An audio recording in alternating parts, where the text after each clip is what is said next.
him that?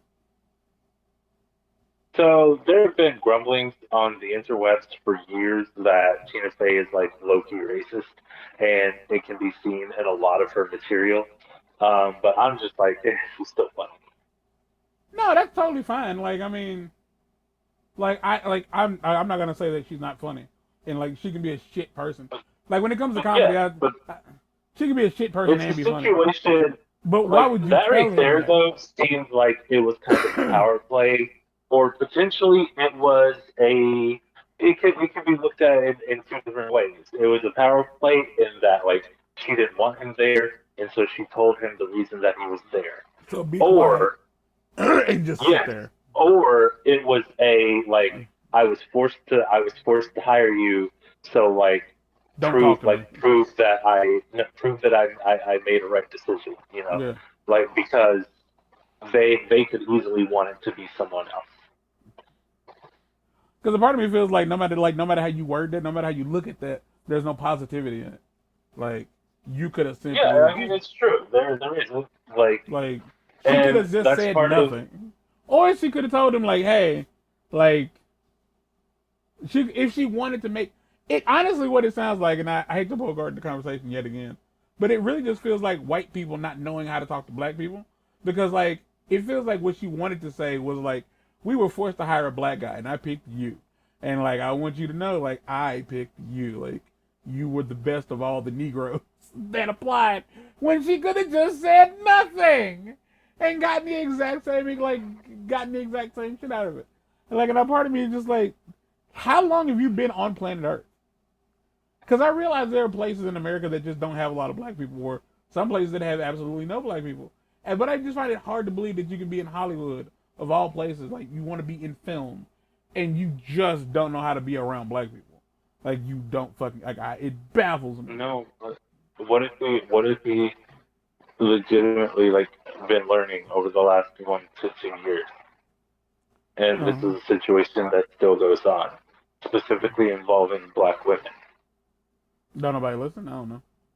No, that black women, when they're on shows, whether it's guest appearing or they're doing interviews, a lot of the time they have to do their own makeup and they have to do their own hair Oh, that shit. because shows have not hired anyone that actually knows what they're doing.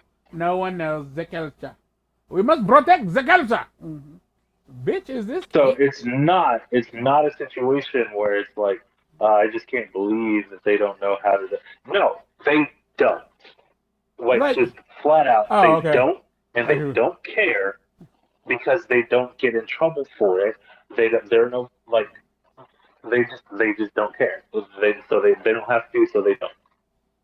And it's one of those things like I don't know like how you would fix it because like sadly like I feel like if you bring it up, here's the thing. So my idea of like I guess what you call a simulation, like I'm just a firm believer that at the end of the day, ideally we would be able to come together as like as a true melting pot, and like in when you watch a show that has a minor or a diverse cast, you don't notice the diversity. Like it'll take generations still to get to a point where like we as a people don't see the diversity because it's the norm.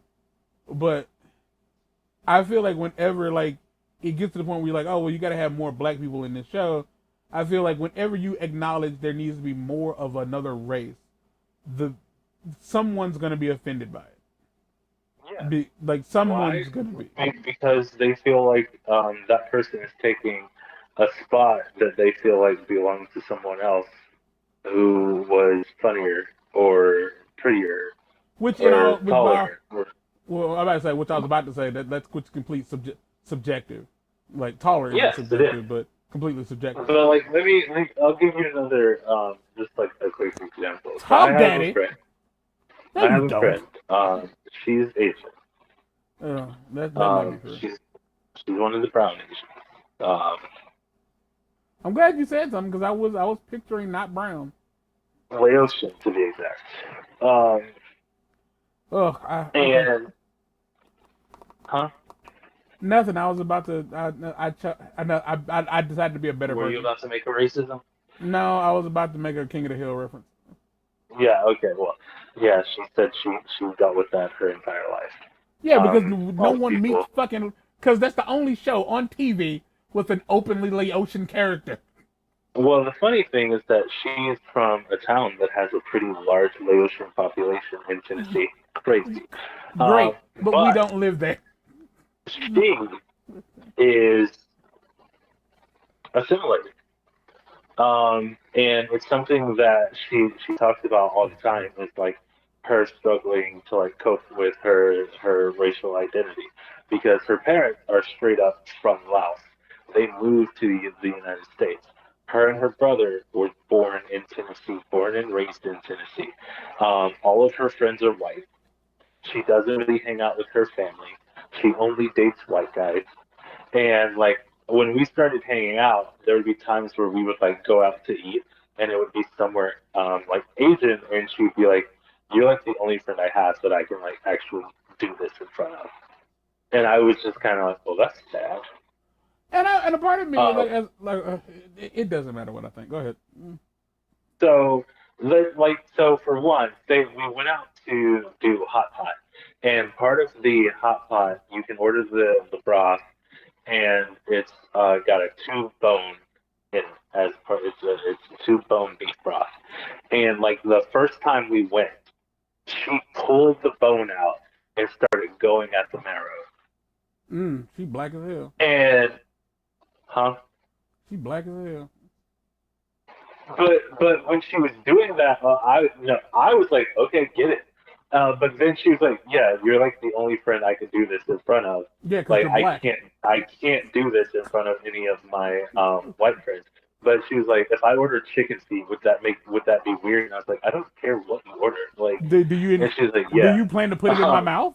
Because if so, then like yeah, don't do that. Otherwise, what the fuck you want to so do?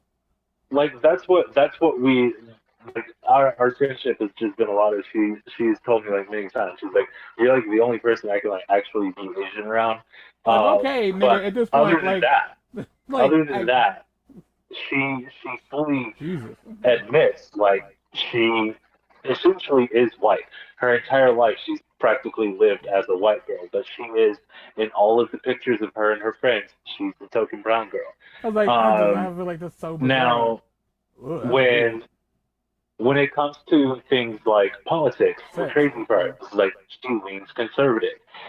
She hates woke and wokeness. And one situation, like, and it happened recently.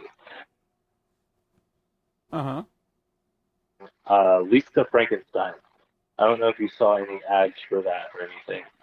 And you know what I hate right now is that I have powered through my drowsiness and I'm waking up again.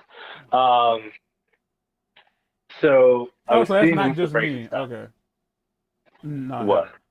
Because like, if I take my melatonin too early, and like I don't go to like I don't lay down and be quiet and go to sleep, like when my eyes get dry, like I will like it will wear off, and then I'm just up for the rest of Oh, the night. no, I'm not gonna be up. Like the second I lay down, I'm gonna be out. The reason Okay. I take the pill that I take is just so that it stops my brain. What's it called? Dude, I just take Tylenol PM, Oh, that's what I would say. Yeah. Go ahead. and I take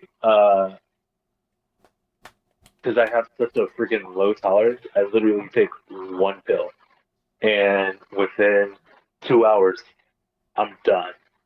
Um, but anyway, I was seeing Lisa Frankenstein.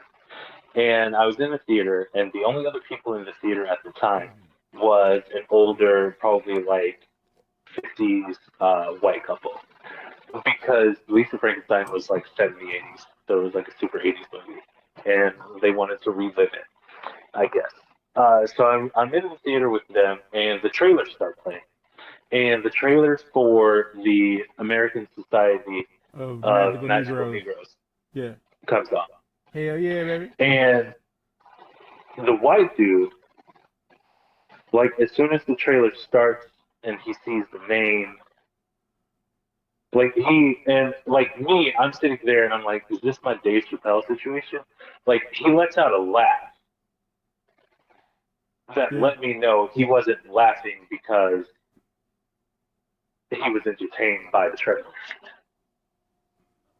Explain, And was he laughing because? Finish that sentence for me. so, okay, do you know what the premise of the movie is? Yeah, yeah. It's basically black people say or yeah, yeah. I have an idea. Like for the sake of the audience, let's say no. Yes. So he, oh, so the premise of the movie is that it's Black essentially people black save the people's day. job to make, no, Yeah, it's black people's job to make white people feel comfortable, which in a lot of situations it's true. is true. And the way he laughed told me He didn't believe that in he that. didn't think so. Yeah, And that's I because he just don't hang thought around it black was, people. yeah, I was like, well, that's uncomfortable because they clearly saw me walk in here, and I'm Uh, pretty sure his wife shut him up when he laughed. Um, and so when I was telling her that, my friend, about that situation, she immediately started defending him. And I was just like, she didn't in need my to. brain, huh? She didn't need to. No, well, yeah, one, she didn't need to, but two, I was just like, okay, I sit here and let you tell me all the time about how you can't be Asian, like, you can only be Asian around me. Like, let me be black around you. Like, do not discount Hold on. my experience. And I'm here. I love you as a friend, and I want you to know I don't love being around black people all the time, but I do enjoy being around my people. And I can't stress to you enough that what you're experiencing, this is what it's like to be around women. This what you're talking about is what it's like to befriend a woman. Not for everybody, and not with every woman. I shouldn't have to say that, but Yeah, I have no, to. because I have But many, many female friends. and a Like, part of her me is issue just was like, the fact that this I is just funny. pointed out that the guy was white. And, That's just funny as fuck to me. Like I don't know if it should be, but it's hilarious. That is hilarious. what? That's what you experienced because she was definitely being a woman in that moment. Because when you said earlier that how she would always say yeah, no, you're the only friend I can be Asian around, and a part of me was like, all right, motherfucker, I get it. Like what it's one of those things and I think I've been guilty of this because it's almost like she wants to touch your butt because I've definitely been guilty of what she of that around women that I was getting to know, and I feel like it's one of those things you only do the first couple of times you've been in that situation until you acclimate yourself and you learn how to not be so awkward. But I don't think she's awkward. I think she's disconnected from reality because the whole idea was oh, this is the only person I can be Asian around. You're Asian all the Oh, time. just a little bit. She's just a little bit of a narcissist. Keep that Like, in mind because huh? keep that word in mind because it'll be important when we finish recording.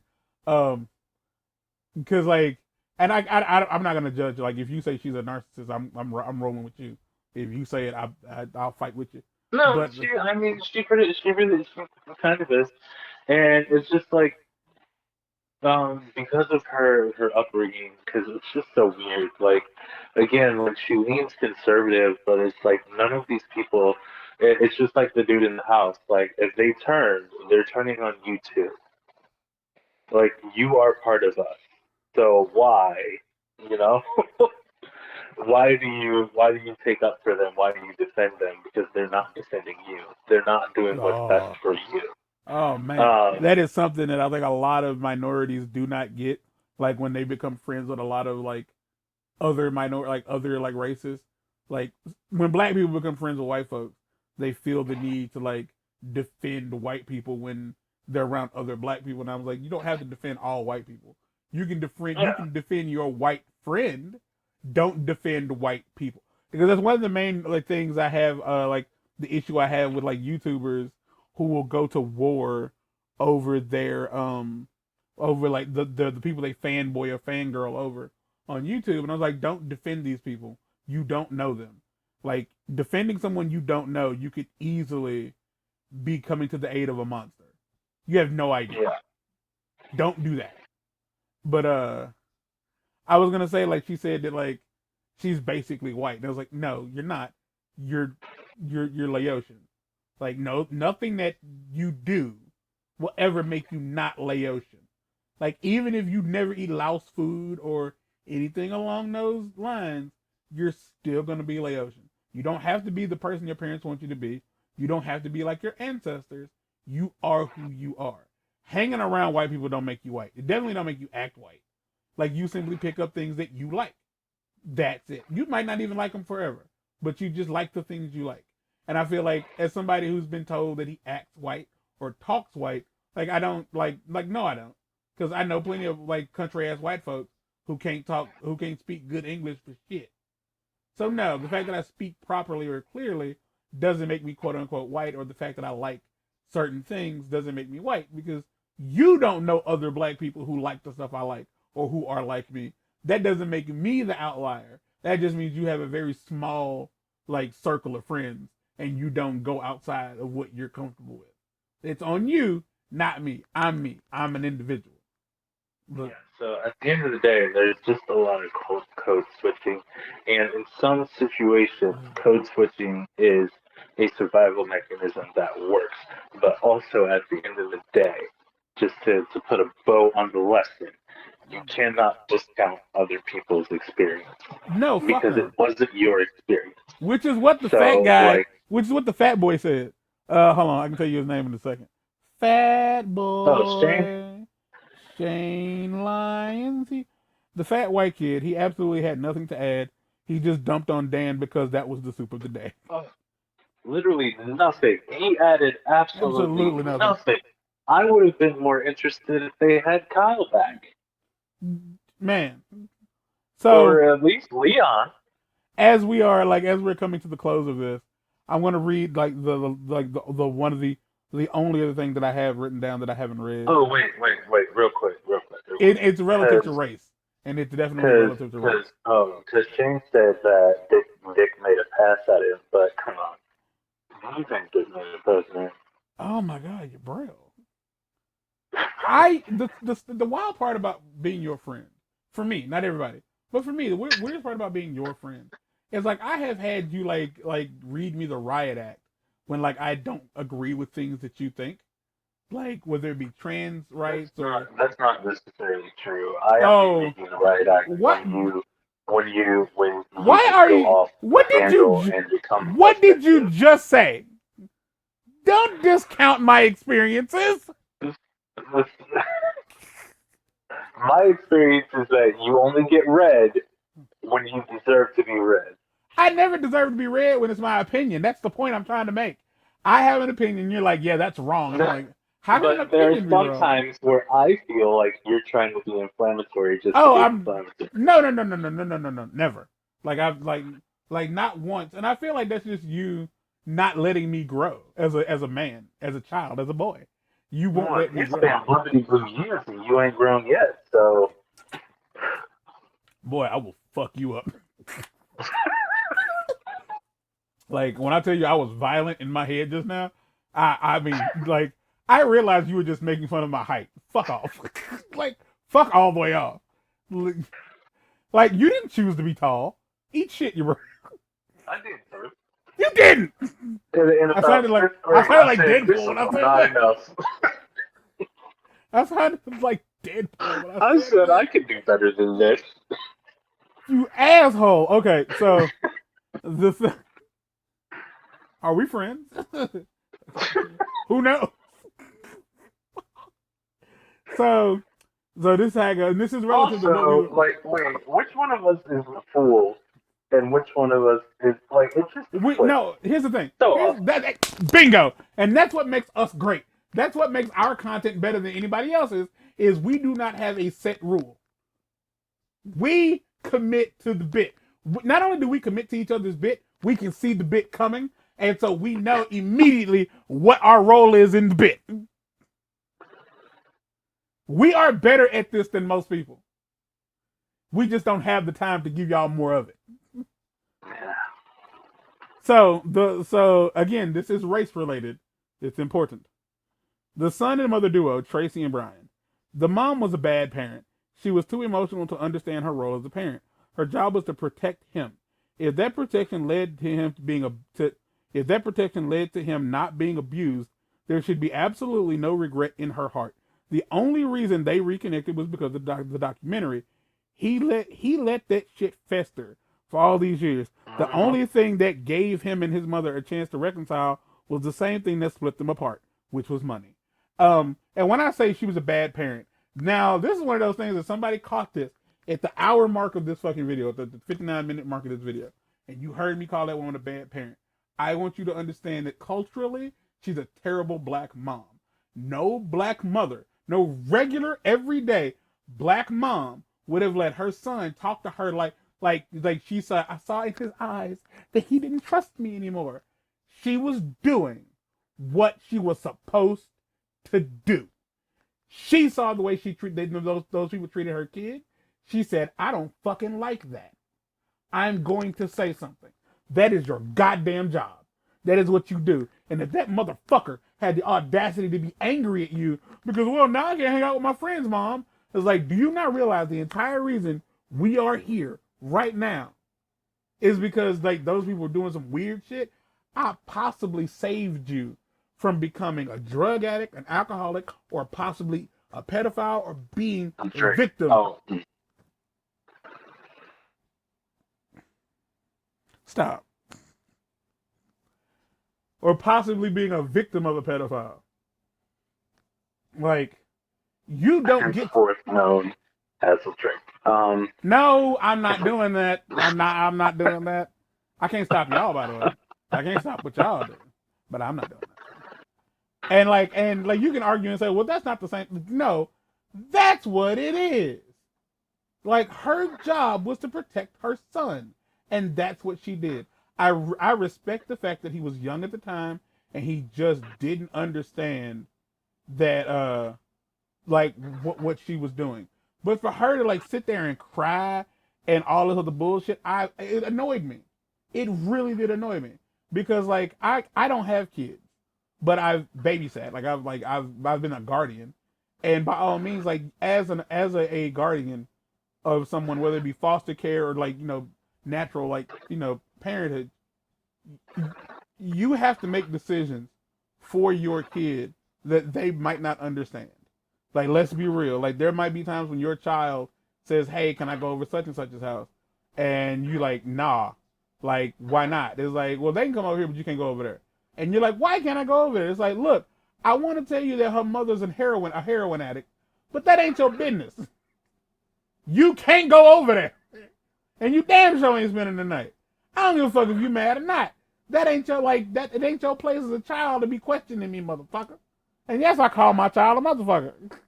It's like, it's not. And like, I'm not, and like, that's just what happens. In the wildest part, and I think this is really important, most kids grow up to understand why their parents were the way they were.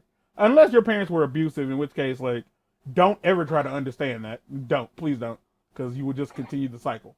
But like a lot of kids eventually figure out like, yeah, my parents did this because like they knew more than I did. And like, and again, that is just my opinion. And Drake figured that out. Oh yeah, him and his mama figured that out. Because I can't stress y'all enough. Like I'm calling this chick a bad mom. Drake's mom was 3 times worse than this bitch. Because Drake's mom put her son on a platter for a pedo. Pedo. Like she did. She didn't feel like driving. So she was like, just stay at his house. Dog, could you imagine? Well, I wouldn't want to imagine being in that situation. Because like, yeah, I wouldn't be able to like, me and my mom would not have, like, we wouldn't have a relationship. Because, like, it's not that you did it. It's that, like, you were told to make sure you didn't do it. You did it anyway, and this happened to me. Like, you did it with reckless abandon. It wasn't like you put in effort to try to protect me. You just didn't try. But, yeah, that was my take on that. Like, as a black guy who has black parents, oddly enough, the idea of, like, her being sad that like, oh, my son didn't trust me at that point.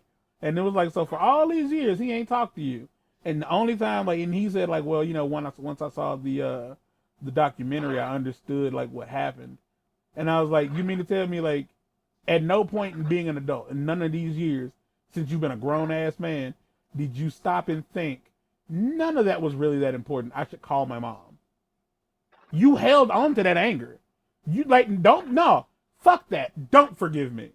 Don't call me. Yeah, because he mentioned being in therapy multiple times. Fucking wasn't doing him no good then, was it? If at no point you realized, like, yeah, like, my mom was just doing what she thought was best for me because that was her job.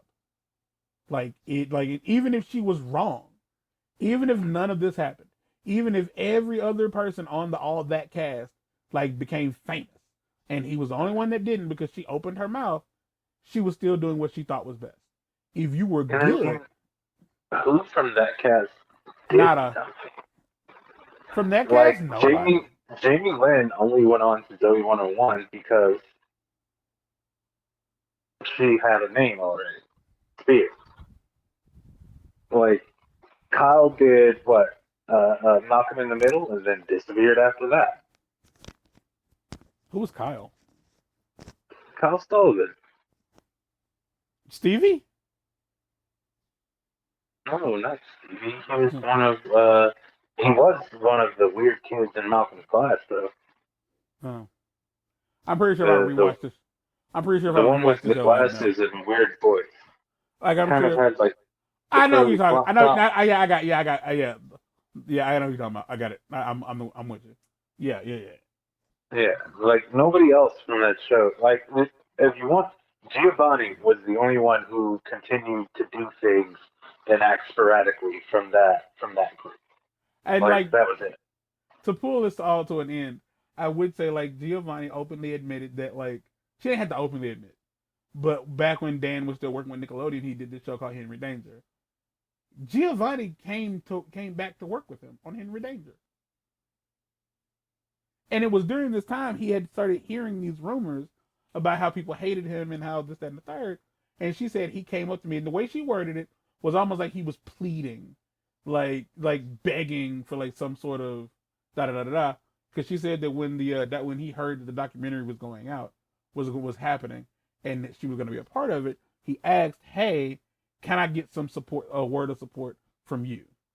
And she told him like when she told like the cameras that when she was on set of Henry Danger, he came up to her and he asked like, "Y'all had fun working with me, right? I wasn't that bad of a guy."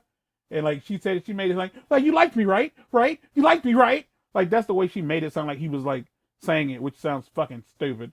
Like you tried to sell But that, I and I mean, didn't have buy you it. seen any of his video diaries though from when he was working on those shows? Like that's fairly similar. But he was just this hyper, like constant Well, talking, yeah, but that's like not behind the camera. that's not how I'm trying to like sell that. What I'm selling that is like what I'm trying to sell that is more like a plea, like desperate pleading, rather than like amped up. Like she tried to sell it like he was like this desperate, like afraid that he was gonna get in trouble kind of thing. And she was like, "No, like we were terrified of you." Like, and I was, and all I could think was like, "But you came back to work for him. You couldn't have been that scared." Like, all right, Also, there was over a decade difference. She was probably a different person then. She probably had a voice then. yeah, like, which like by all means, like, but she didn't make it seem like it was a back then thing. She made it seem like that's still how she felt. And I was like, "So why are you here?" And it wasn't like she was afraid of him because he was like I like oh my god. So she said it was like, well, you can make and break people. Like, so yes, everyone was scared. I was like, oh, so this has nothing to do with how he treated you. It was just the prospect of being a celebrity. That was it. Because that's what I'm getting from what you're saying. She said that it was the idea that Dan could make your career. And that's what scared, like, to her, that's what was so scary about him, was the power he had. Had nothing to do with anything else. It was just the fact that, like, you felt like you had to be on your best behavior and you had to give 110% all the time because everybody wanted to have their own show and be like the top notch kingpin. And I was like, that's again, sure. Why the fuck would you come here if you didn't expect to like make a career out of acting? I suppose. But that was my take on it. But I said that like 20 minutes back ago. what? Rewind it. Yeah, he probably did. I ain't saying he didn't, but like I was on a tangent. Fuck you want from me?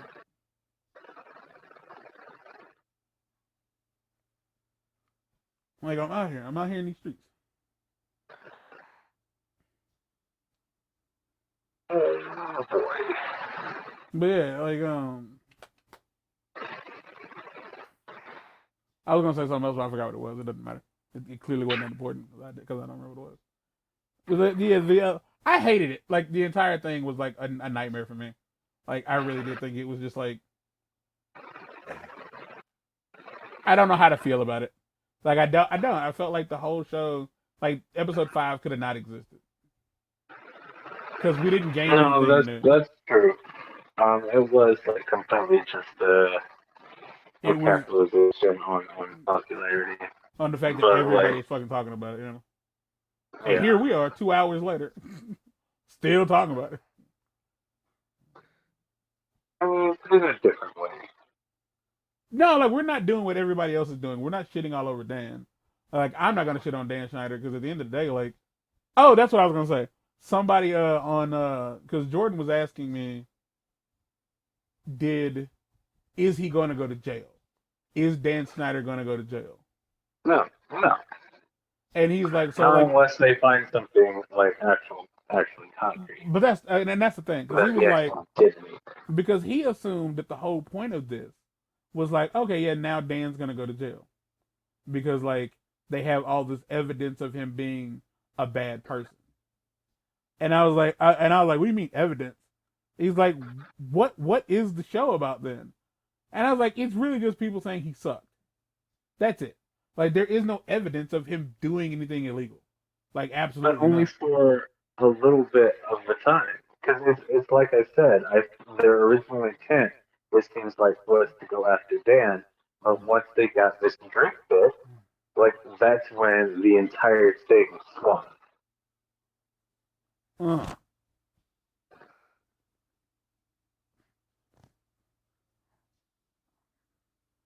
Because, I mean, it's really interesting considering they did this over a year ago, right around the time when what was happening? Oh, yeah. Drake was in trouble for doing stuff he shouldn't have been doing. No, and that book came out. Oh, Um, Jordan didn't know that was the name of the book.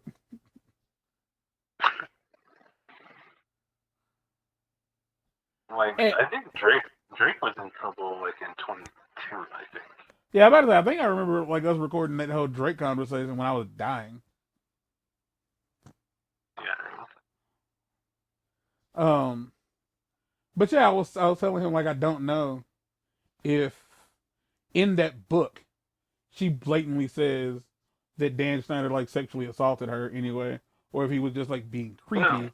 but he just created a harsh work environment for children, which is the reason they let him go. It was the whole situation like when Ellen got called out for creating a harsh work environment, but at the end of her show, she tells everybody to be kind to one another, but Yeah, you're not kind.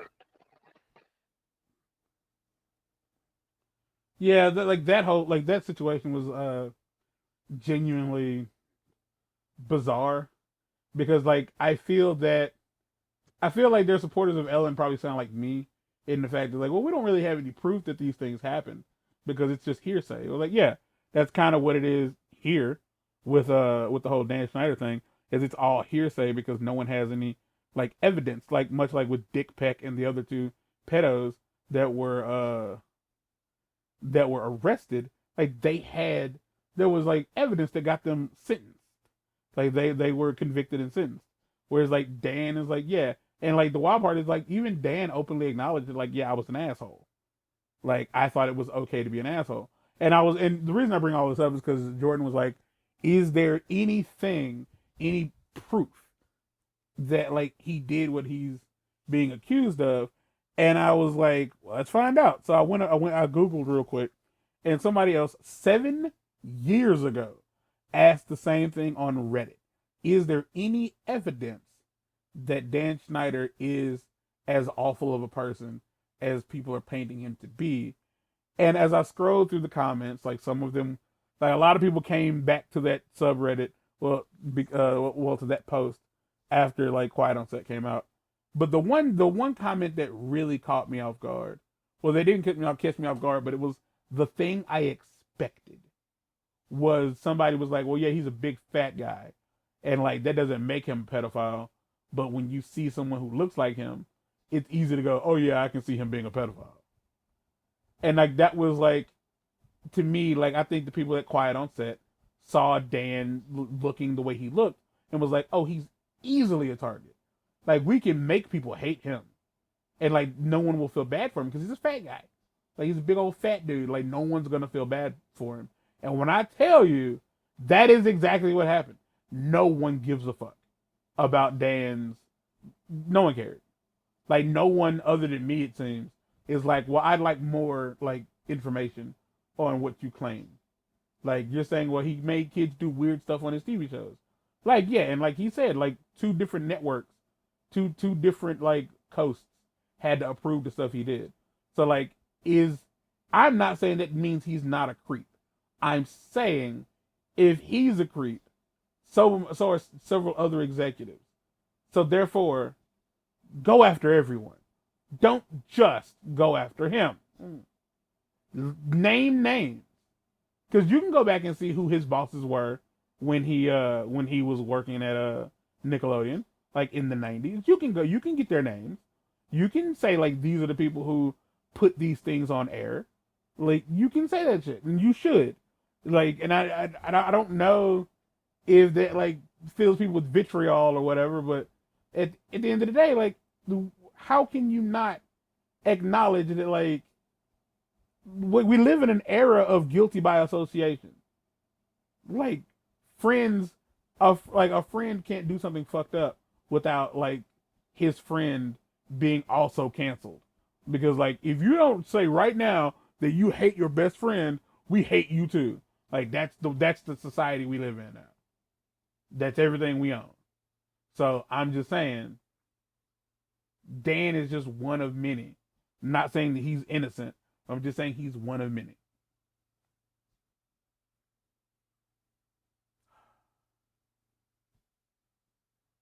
Okay.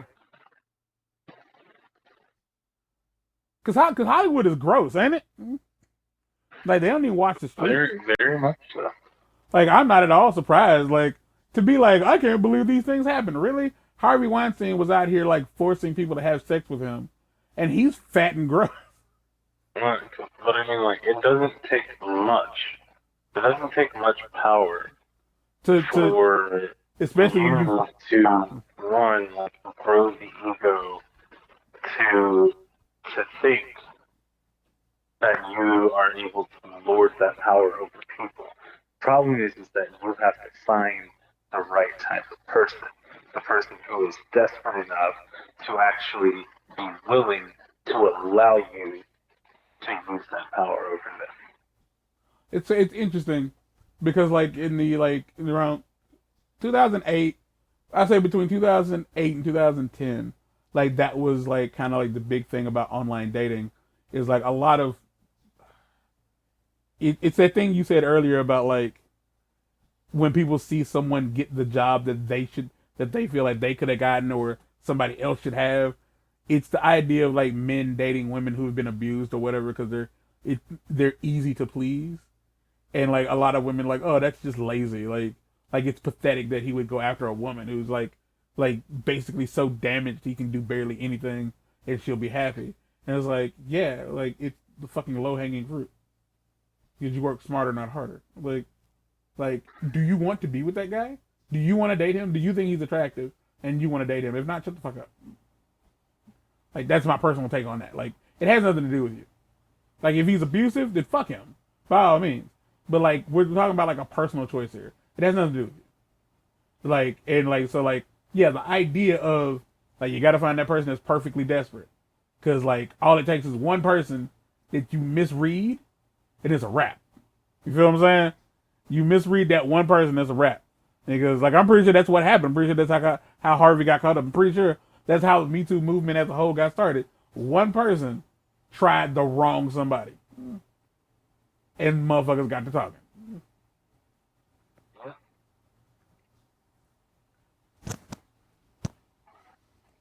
That's about it though. The show was shit. The fifth episode was pointless, and like it's honestly an embarrassment that they even put it out there. Like nobody who was on it needed to be on it. They fucking had Drake. They played Drake's new single. They played part of his new single, and I skipped through it. I feel like that was part of the reason he did it. It was like if y'all play my song, I'll come back. He said, "Yeah, in promotion for a song."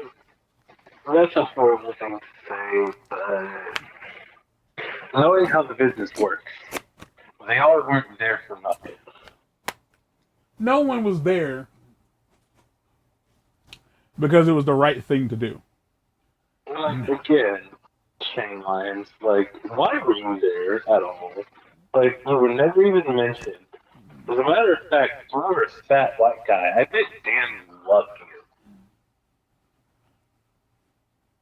If I had to take a wild stab in the dark, I think a lot of it really does come down to the fact that like they had everybody who was questioned, like anybody who was a part of the Dan Schneider era, if they were being questioned, they were found online, they were being questioned, they had to do the thing. And the thing being they had to 100%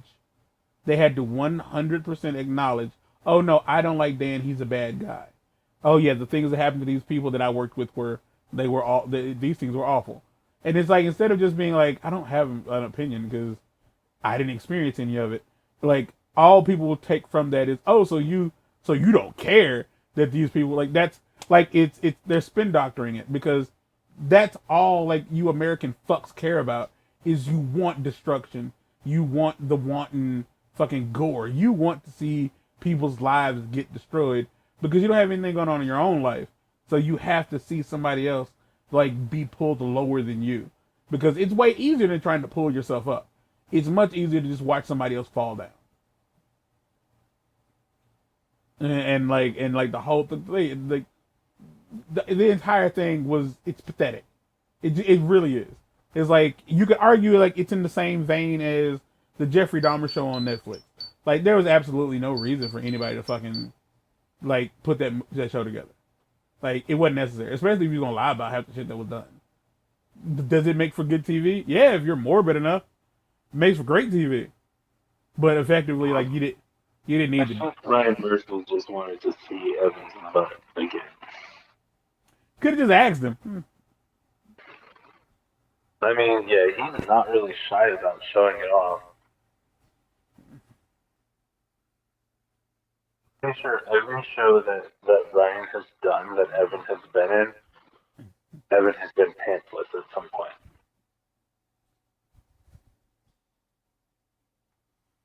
Well, that's it. It's an hour. It's been about an hour and a half. Well, hour and 20 minutes. Because I'm not gonna edit. We got you 2 episodes right there. Oh yeah. We've got. That's not 2 episodes. It's been over an hour and a half, because the other one was like 50 some odd minutes. So like it's been like 2 and a half. Oh, I thought you said total. I thought you meant total. Nah, bro. Like this second recording has been an hour and 20. 2.5 hours. Yeah, like just over 2.5 hours. Like just under 2.5 hours. But Right, so let's record a teaser for you to put at the end of episode 1. So like, okay, first off, no, that would mean I would have to like re-edit those and then re-upload them, which they've gotten a decent amount of views for my channel. I'm not doing any of that. None of it. I didn't say bothering any of the last ones. I meant the first one we recorded. Yeah, it means I'd have to re-edit it. Like, no, I'm not doing that. Oh, you mean the first one from tonight? Tonight? what the heck is Oh, going on in your brain? you didn't I know clarify. how editing freaking works, but Like, Jesus. I was like, what the fuck are you Ugh. talking about? I'll probably just at the end of it just tell everybody that Elgato fucked up, and like we'll be back. Like in the next episode, like I don't know. I might literally like put a clip of like she's a bad black mom, and and just watch people rage watch this shit because like we spent 2.5 hours talking about a show that's less than an hour long. Yes, yeah, yeah. I mean, and we only we spent an hour talking about what the first 10 minutes Yeah, like of that just show. Drake's segment. It's hard, but this is my boy. It's like, this is my homie. It's like when we get to talking, it feels good. We are great conversationalists. Look, Like, there were informative things said. yes, we didn't give you information you didn't need. Well, it was entertaining at the very least. And let's be real, that's what you came for. That's what it made for. Ain't that what you stayed for? All Nobody stayed. right, get out. Now that's a perfect ending.